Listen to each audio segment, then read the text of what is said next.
You are looking at Julian's pronunciation guide, where we look at how to pronounce better some of the most mispronounced words in the world, like this other curious word. But how do you say what you're looking for today? Let's learn how to pronounce this name.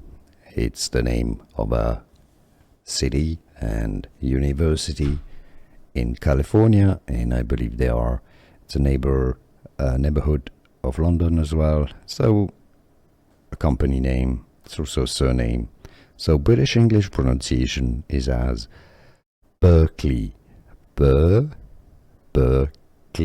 Berkeley. Now in American English, in the US, it's pronounced rather similarly. So you essentially skip the middle K syllable, the middle E.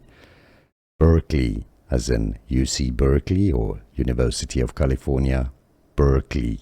Berkeley. It's easy, and now you know.